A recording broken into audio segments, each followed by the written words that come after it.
Hello, everybody. Raz Ramblings here. You guys haven't seen me since Planes for Worlds. Had to fix my sleep schedule. Got settled down. I'm feeling a little sick, so I don't think I'm going to be able to make this video tomorrow, so I better be able to get it in right quick. 3 a.m. I don't give a damn. I'm not sleeping. You can already tell that the jet lag has impacted me. But I wanted to have this video because we've gone through 4 days of group stages. Tomorrow's going to be the 5th. And so far, China's doing really well. Korea is starting to recover off of what was a poor performance in the first few days. Europe has just been great. Performing really well. G2 has specifically Vitality in the group of death actually being able to take wins. While North America has fallen short. Once again. And when I was in the play-in cooldown show, what I said was that North America was not going to be able to make it out of groups. Would be, for me, that would be the best worlds ever if somehow Team Liquid took down like EDG and KT, or if 100 Thieves beat the best team in Europe, Fnatic and Invictus Gaming, like with how well that team is playing, that somehow, Pobelter took down Rookie, and that's a story you can tell, that you can tell for years. Or it's another North American team, Cloud9. Jesus Christ, if Cloud9 got past Genji and Royal Never Give Up. But we live in reality. We live in the real world. I was so confident that wasn't going to happen because not only are they put in such hard-ass groups, they're hard because they're going up against strong regions. This is what people have to remember. Korea for years now, since the inception of Korea in League of Legends, when they get out of their own region and start performing internationally, it's easier for them. It's easier for, back in the past, like for years, the SKTs, the Najin Black Swords, White Shields, like all these Korean teams that come out internationally, KT, to be like, well, yeah, we've won the tournament finally. We got out of that hellhole back home. And to a lesser extent, it's still true this year. It's been rough for Genji and Afrika right now, but they're recovering. It's been really good for KT. But remember what kind of competition they had to go up against in Korea this year. Griffin, a lot of people are like, I wish Griffin was at this tournament, because if they were, they would have 100% made it out of groups. If there was a 4th seed and Griffin took 4th seed, they're making it out of groups somehow. If there was a 5th seed and Kingzone was the 5th seed from Korea, they're making it out of groups somehow. SKT probably would make it out of group. They probably would make it out of groups even while having a goddamn awful top side of the map. These are just facts out of Korea. For China, this year, very much the same. I would actually say that China is now vying to be the best region in the world rather than what they've been fighting for, which is second best. Second best consistently, and Europe has been trying to, take that back since Season 3. And what the biggest growth for China has been, hey, well, we have the talented players and we've been injecting Korean talent in the region. That hasn't been the solution. We have great players. That's been now the lesson, is that we already had incredible talent in China. And so all Chinese teams like RNG, OMG, all of that stuff, these are viable because the real lessons they've learned is that they have injected Korean coaching staff. RNG has an amazing coaching staff. Years ago, that didn't exist.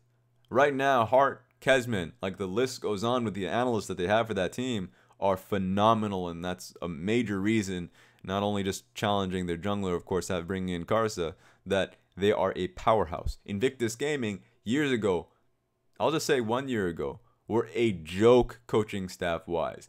Didn't exist coaching staff-wise. Now, sure, they've brought in an incredible AD carry. That's a great story. But they have had to have buffed up their coaching staff. Strategically, they had to have gotten much better to be able to match the talent. And EDG for years have been that team with a great coaching staff. And now teams are caught up to them. So JDG, Suning Gaming, like all these teams that you'd have to go through regionally have become smarter teams. These smart teams, Coach Home came in, had to coach up JDG.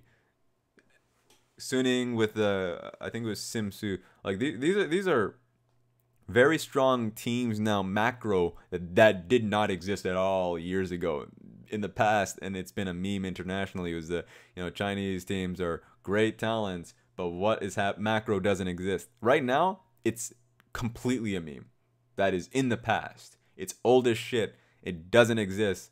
Chinese teams have gotten so much smarter. That's why the talent slash macro play that they've gone towards pits them in a top 1 position, challenging Korea. So if you're a third seed team, and I'm specifically talking about Edward Gaming, that's been getting shit on the entire tournament. This tournament, you haven't really heard anything good about EDG. You've heard great things about Scout and iBoy, but people have been talking about it, and I've been a suspect of this as well, of how bad their year was. Because of how tough the competition, they've had the worst year EDG has had since they've existed. But the reason why they are so damn good right now is that they've had to learn a lot of tough lessons team play wise at the end of the summer split. Going up against JDG and Rogue Warriors, those are the team fighting teams that are very good at their craft. And so if you're facing JDG in playoffs in a best of 5, and then JDG in Gauntlet in a best of 5, and you're faced JDG in the cross conference, holy shit. If you want to be better than JDG, you have to get much better at your team fighting. So they did. Raise off on tanks now. iBoy had to improve drastically as an AD carry because during the whole AD carry shift in meta and mages and all that stuff, he didn't move at all. He played consistently AD carries. And the other AD carries like SMLZ surpassed him. LWX was trying. Mystic, who was on a bad team, Team WE this time around, World Contenders in 2017, is phenomenal. You have so many talents in just the mid lane and AD carry position that EDG had to be the best in mid lane and bottom lane for them to compete for that position. And that's why Scout's so good. To be able to get it over Yagao and Doinbi is ridiculous. And for iBoy to be able to make it instead of SMLZ, Loken, and a few other AD carries in the past like Fury is exceptional. And that's why coming into the international event, Jesus Christ, they're talented players. And then even though regionally, EDG is not seen as a team fighting team because they get blasted at that, with how many times they'd have to lose team fights, my god, are they team fighting teams now? Their dragons, their rift hurls, these larger objective fights that they're taking are so much better now because it had to be grilled into them that of course when they go into an international stage they're going to be seen as team fighters. That's just because in China, if you come out, you have to be a good team fighter. You can't be a bad team fighting team unless if you are some ridiculous if like some nonsensical team at like let's say split pushing or whatever, but it hasn't been the case. Invictus Gaming has been the closest we've got to that, and they've had to really find their spot in team fighting in the summer season split. So then you move on to Europe, and I believe that they actually do have depth in their squads.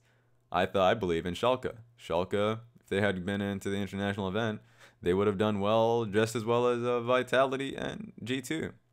That G2, very similar, I think, to EDG in their story, that they're a team that brought on a very young team, lineup, and had to really find their place topside, strategically try to be able to beat Schalke, get through the gauntlet. They did just that. Misfits, I thought, had a great playoffs run, and if they put them internationally, they would have a similar performance.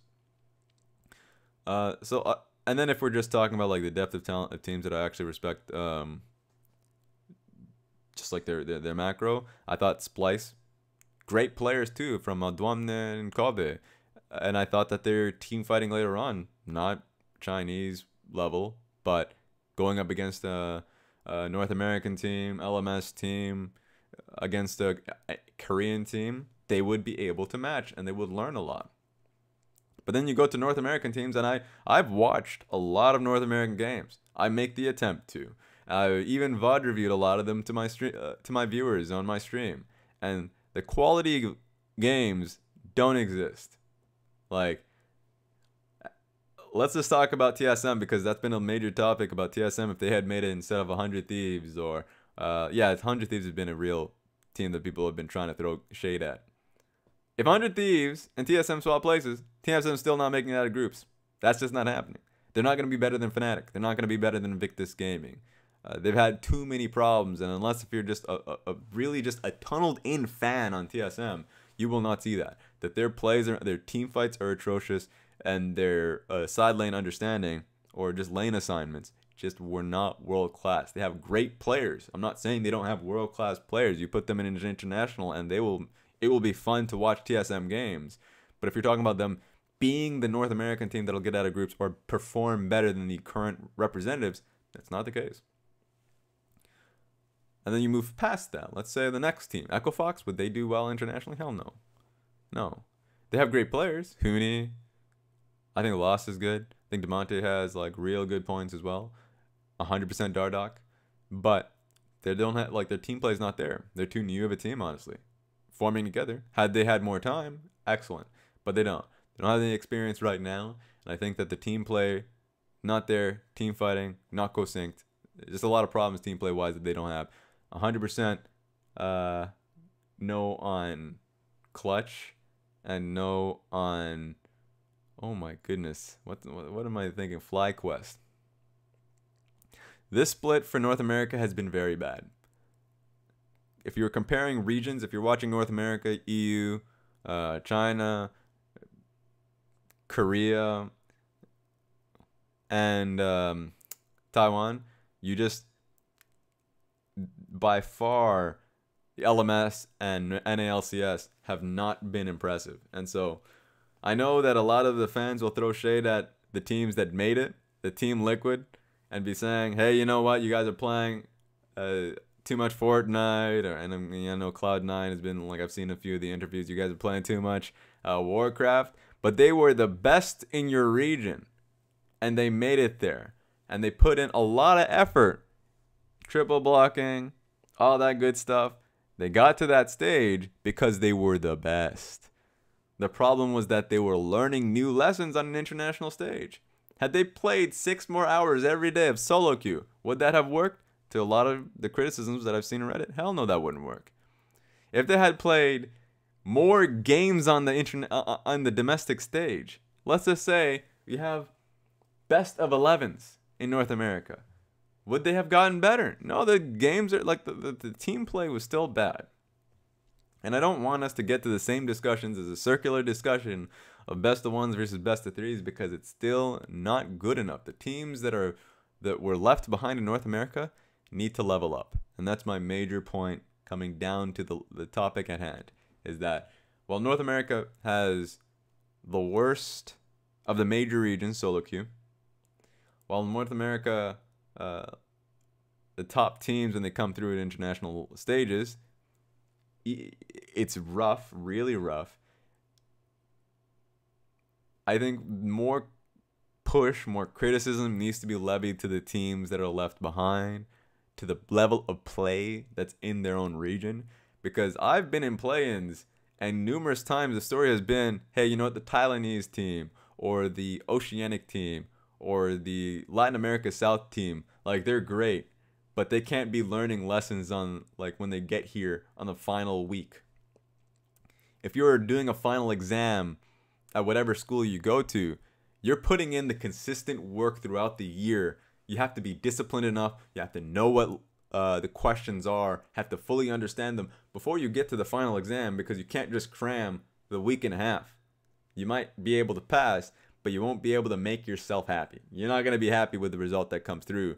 And you're going to take the max amount of time to finish the test. While the best kid in the class takes about like 30 minutes, and he knows exactly what was going to be on the test.